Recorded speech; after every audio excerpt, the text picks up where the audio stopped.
নমস্কাৰ ছাত্ৰ ছাত্ৰীসকল, মই তুলিকা শৰ্মা তোমালোক আটাইকে গণিতৰ এই কক্ষাৰ ক্লাছলৈ স্বাগতম জনাইছো। আজি আমি তোমালোকৰ পাঠ্যপুথিৰ পঞ্চম অধ্যায় মৌলিক সংখ্যা পাঠটিৰ এতিয়া অংক আৰম্ভ কৰিবলৈ ওলাইছো। এই অংকটিত কি আছে আমি চাওঁ আহা। সংখ্যাৰ সাধাৰণ গুণিতক আৰু সাধাৰণ উৎপাদক। আগতে তোমালোকে গুণিতক আৰু উৎপাদক শব্দ দুটা শুনিছানে? নিশ্চয় শুনিছা। ইয়াতে আমি কিছু খেলৰ জৰিয়তে আমি গুণিতক আৰু উৎপাদক আগতে কি শিকি আহিছিলো সেইখিনি আমি আলোচনা কৰো আহা। বন্ধুত্বৰ খেল। শ্ৰেণীকোঠাত শিক্ষকে তেওঁলোক দুয়োৰে লগত এটা বন্ধুত্বৰ খেল খেলিবলৈ থিৰাং কৰিলে। তেওঁ 1ৰ পৰা 40লৈ সংখ্যা লিখা থকা এজাপ কাৰ্ড আনি মেজৰ ওপৰত থলে। গতিকে দুজন ছাত্ৰ মাতি আনি শিক্ষকজনে কি কৰিলে 1ৰ পৰা 40লৈ লিখা কাৰ্ডৰ যিটো আমাৰ থোপ আছিল সেই এজাপ কাৰ্ড দি সেই ল'ৰা দুটাক মাতি আনি কিনো ক'লে আমি চাওঁ আহা। মই 1ৰ পৰা আৰম্ভ কৰি 40লৈ কাৰ্ডবোৰ এখনৰ পিছত এখনকৈ ল'ম আৰু সংখ্যাটো পঢ়ি শুনাম। তেওঁ পুনৰ ক'লে যদি পঢ়ি শুনোৱা সংখ্যাটো 2ৰ গুণিতক হয় তেন্তে কোনালে নমস্কাৰ বুলি ক'ব। মাতি অনা ষ্টুডেণ্ট কেইটাৰ এটা ষ্টুডেণ্টৰ নাম কি আছিলে? কুনাল। আৰু সেই কুনালক কি কৈছে যদি কোৱা সংখ্যাটো 2ৰ গুণিতক হয় তেতিয়া কুনালে কি বুলি ক'ব? নমস্কাৰ বুলি ক'ব। আৰু যদি সংখ্যাটো 5ৰ গুণিতক হয় তেতিয়া ৰাহুলে কি বুলি ক'ব? হেল্ল বুলি ক'ব। গতিকে তোমালোকৰ নিশ্চয় মনত থাকিলে কি কৈছে যে 2ৰ গুণিতক হলে কুনালে নমস্কাৰ বুলি ক'ব আৰু 5ৰ গুণিতক হলে ৰাহুলে হেল্ল বুলি ক'ব। কিন্তু কুনাল আৰু ৰাহুলে যদি একেলগে নমস্কাৰ আৰু হেল্ল বুলি কয় দুয়ো ইজনে সিজনক কৰমৰ্দন কৰিব লাগিব। কোন কেইটা সংখ্যাৰ বাবে কুনালে নমস্কাৰ বুলি কৈছিল এতিয়া আমি বিচাৰি উলিয়াব লাগিব। গতিকে কুনালে নমস্কাৰ বুলি কেতিয়া কোৱাৰ কথা আছিলে? যেতিয়া সংখ্যাবোৰ 2ৰ গুণিতক হয়।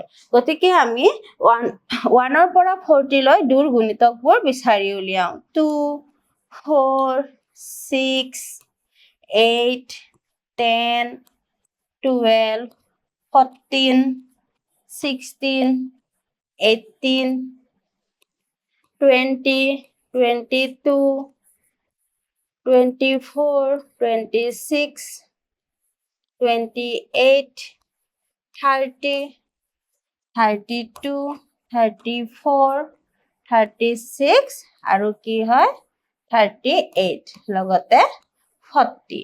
এই সংখ্যা কেইটাৰ কাৰণে কুনালে কি ক'ব? নমস্কাৰ ক'ব। এই সংখ্যাবোৰ এইটো হয়নে? হয়। আমি পাইছো যে আমি কি ক'ব লাগিব? হয়। তাৰপিছত কি দিছে চাওঁ। কোনবোৰ সংখ্যাৰ বাবে ৰাহুলে হেল্ল বুলি কৈছিল? গতিকে আমি সেইটো বিচাৰি উলিয়াব পাৰো কেতিয়া ক'ব? মনত আছে তোমালোকৰ? যেতিয়া 5ৰ গুণিতকবোৰ ক'ব তেতিয়া হেল্ল বুলি ক'ব। গতিকে আমি জানো যে 5 ক'ব, 10, 15, 20, 25, 30, 35 আৰু 40 এইখিনি সংখ্যা ক'লে তেতিয়া ৰাহুলে কি বুলি ক'ব? হেল্ল বুলি ক'ব। আৰু ইয়াতে সুধিছে এই সংখ্যাবোৰ এইবোৰ হয়নে? আমি হয় বুলি ক'ব লাগিব। আমি দেখিছো যে এইবোৰ সংখ্যাতে ৰাহুলে কি বুলি কৈছে? হেল্ল বুলি কৈছে। এতিয়া কোনটো সংখ্যাৰ বাবে তেওঁলোকে প্ৰথমবাৰ কৰমৰ্দন কৰিছিলে? গতিকে আমি যদি আগৰ তালিকা কেইখন চাওঁ কি দেখিব পাম? সিহঁতে কেতিয়া কৰিছিলে? যেতিয়া 10 কৈছিলে। প্ৰথম কেতিয়া কৰিছিলে? যেতিয়া 10 কৈছিলে তেতিয়াই প্ৰথম কৰমৰ্দন কৰিছিলে। তাৰপিছত কি দিছে? কোনটো সংখ্যাৰ বাবে তেওঁলোকে তৃতীয়বাৰ কৰমৰ্দন কৰিছিলে? প্ৰথমবাৰ সিহঁতে 10ৰ বাবে কৰিলে, তাৰপিছত 20ৰ বাবে কৰিব, তৃতীয়বাৰ কৈছে। গতিকে আমি কি ক'ব লাগিব? 30 সংখ্যাটোৰ বাবে কৰমৰ্দন কৰিছিলে।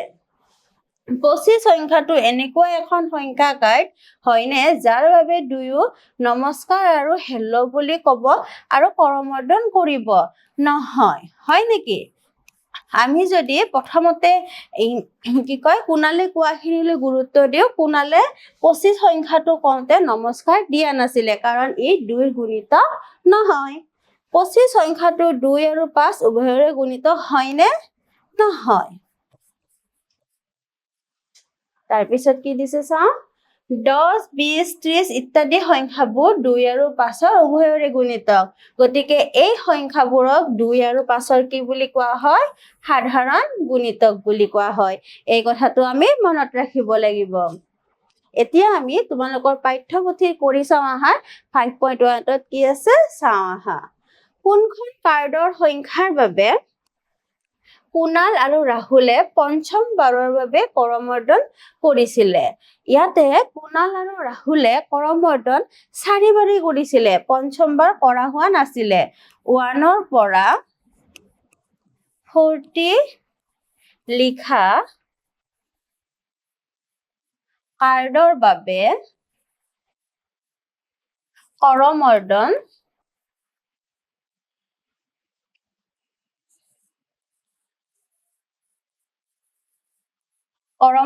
কেইবাৰ কৰিছিলে? 4 বাৰ কৰিছিল। গতিকে ইয়াৰ এনসাৰটো আমি ক'ব নোৱাৰিম, কাৰণ কাৰ্ড কেইখন 1ৰ পৰা 40 লৈ আছিলে। তাৰ পিছত কি চাওঁ আমি, প্ৰশ্ন দিছে কিমান বাৰ কুণালে অকলে নমস্কাৰ বুলি কৈছিলে? নমস্কাৰ বুলি কেতিয়া কৈছিলে? আমি সকলোৱে জানো যে যেতিয়া 2ৰ গুণিতক পাওঁ তেতিয়া কি কৈছিলে? নমস্কাৰ বুলি কৈছিলে। কিন্তু অকলে মানে কি কৰিব নালাগিব? হেল্লটো ক'ব নালাগিব। গতিকে 5ৰ গুণিতক নোহোৱা অকল 2ৰ গুণিতক আমি কি পাইছিলো? 2, 4, 6, 8, তাৰপিছত কি পাইছিলো? 10টো নহ'ব, 12, 14, 16, 18, তাৰপিছত আমি লিখিব পাৰো 22, তাৰপিছত আহিব 24, তাৰপিছত আহিব 26, 28, তাৰপিছত আহিব 32, 34, 36, 38, এইকেইটা আহিব। গতিকে কিমান বাৰ কৈছিলে অকলে নমস্কাৰ? 1, 2, 3, 4, 5, 6, 7, 8, 9, 10, 11, 12, 13, 14, 15, 16। গতিকে আমি উত্তৰটো কি ক'ব পাৰো? 16 বাৰ অকলে নমস্কাৰ কৈছিলে কুণালে অকলে নমস্কাৰ 16 বাৰ কৈছিলে। তোমালোকে নিশ্চয় বুজি পাইছা। ইয়াৰ পিছৰ প্ৰশ্নতে কি আছে চাওঁ আহা। ৰাহুলে অকলে হেল্ল বুলি কেইবাৰ কৈছিলে? কিমান বাৰ ক'ব? 5টোত ক'ব, 15টোত ক'ব, তাৰপিছত 25টোত ক'ব, 35ত ক'ব। গতিকে আমি এনসাৰটো কি ক'ব পাৰো? 4 বাৰ। গতিকে ৰাহুলে অকলে হেল্ল বুলি কেইবাৰ কৈছিলে? 4 বাৰ কৈছিলে। তেওঁলোকে কিমান বাৰ কৰমৰ্দন কৰিছিলে? এইটো আমি আগত আলোচনা কৰি আহিলো। সিহঁতে কেইবাৰ কৰমৰ্দন কৰিছিলে? 4 বাৰ। যেতিয়া 10 পাইছিলে, 20 পাইছিলে, 30 পাইছিলে আৰু 40 পাইছিলে। তলৰ তালিকাখনত 2 আৰু 5ৰ গুণিতকবোৰ মন কৰো আহা। ইয়াতে আমাক দিছে 2ৰ গুণিতকবোৰ ইয়াতে দিয়া হৈছে আৰু 5ৰ গুণিতকবোৰো ইয়াতে দিয়া হৈছে। ওপৰৰ ছবিখন বন্ধুত্বৰ খেলটোৰ সৈতে কিদৰে সম্পৰ্কিত কৰিব পাৰিম? আমি ইয়াতে দেখিছো 2ৰ গুণিতকবোৰ ইয়াতে দিয়া হৈছে, গতিকে ইয়াতে কি কৰিব? নমস্কাৰ কৰিব। এইখিনিত আমাৰ নমস্কাৰ কৰিব। তাৰ পিছত ইয়াতে আমাৰ হেল্ল বুলি ক'ব। আৰু ইয়াতে যে ঘৰ বনাই দিছে তেতিয়া কি কৰিব? কৰমৰ্দন কৰিব। তোমালোকৰ নিশ্চয় মনত আছে যেতিয়া 2 আৰু 5 দুয়োটাৰে গুণিতক পাম তেতিয়া সিহঁতে কি কৰিব লাগিছিলে? কৰমৰ্দন। গতিকে ইয়াতে কৰমৰ্দন কৰিব। এতিয়া আমাক কি কৈছে? ওপৰৰ তালিকাখনত 40লৈ সংখ্যাবোৰ বঢ়াই তালিকাখন প্ৰস্তুত কৰা। ইয়াতে আমি 1ৰ পৰা 20 লৈ কৰিছো, তাৰপিছত আমাক কৰিব দিয়া হৈছে 40লৈ। তাৰ কাৰণে আমি ইয়াতে কৰিব পাৰো। গতিকে আমি কি পাম? 2ৰ গুণিতক ইয়াতে 22 পাম, 24 পাম, 26 পাম, 28, 30, 32, 34, 36, 38 আৰু 40। ঠিক সেইদৰে 5ৰ কাৰণে আমি কি পাম? ইয়াতে 25 পাম, এবাৰ আমি 30 পাম, ইয়াতে আমি 35 পাম আৰু ইয়াতে আমি 40 পাম গতিকে আমি এনেকৈ লিখিব পাৰো আৰু দুয়োটাৰে একে হোৱা আমি দেখিব পাইছো 30 টো পাইছো তাৰ পিছত আমি 40 টো পাইছো গতিকে আমি এনেকৈ প্ৰস্তুত কৰি উলিয়াব পাৰো তলত দিয়া বিভিন্ন সংখ্যাৰ জোৰবোৰৰ বাবে খেলটো খেলা এতিয়া আমাক কি কৈছে যে এই খেলটো আমি আগতে কিহৰ কাৰণে চাইছিলো 2 আৰু 5ৰ কাৰণে চাইছিলো এতিয়া আমি যদি ইয়াতে 3 টোৰ কাৰণে কওঁ নমস্কাৰ কৰা আৰু এটোৰ কাৰণে যদি কওঁ আমি হেল্লো কৰা আৰু দুয়োটাৰে কাৰণে আমি যদি কওঁ কৰ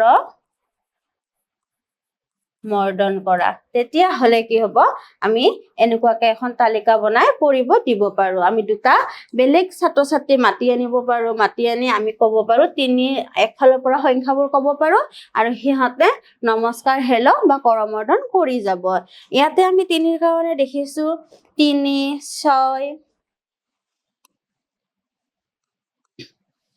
ইয়াতে আমি 3ৰ কাৰণে দেখিছো 3 6 9 12 15 18 এইখিনিত কি কৰিব ইহঁতে নমস্কাৰ দিব তাৰ পিছত 5ৰ কাৰণে 5 10 15 20 হেনেকৈ তেতিয়া ইহঁতে কি কৰিব হেল্লো ক'ব আৰু কৰমৰ্দন কেতিয়া সিহঁতে কৰিব যেতিয়া সিহঁতে আমাক ক'ত পাম আমি ইয়াতে আমি এইটোত দেখিছো 15 সংখ্যাটোত কৰমৰ্দন কৰিব এনেকৈ আমি সংখ্যাবোৰ বঢ়াই গৈ থাকিলে বেলেগ বেলেগ সংখ্যাও আমি পাব পাৰিম গতিকে এই একে পদ্ধতিৰে আমি 4 আৰু 7 2 আৰু 6 আৰু 3 আৰু 6ৰ কাৰণে এই খেলটো খেলিব পাৰো তোমালোকে তোমালোকৰ লগবোৰৰ লগত এনেকুৱাকে খেলি চাবাচোন নিশ্চয় তোমালোকৰ ভাল লাগিব গতিকে তোমালোকে এইটো নিশ্চয় খেলটো খেলিব চাবা ইয়াতে 7 নম্বৰ প্ৰশ্নটোত কি দিছে চোৱা 1 নং প্ৰশ্নত দিয়া তালিকাখনৰ বাবে ওপৰত দেখুওৱা চিত্ৰটোৰ দৰে চিত্ৰ আঁকিব পাৰিবানে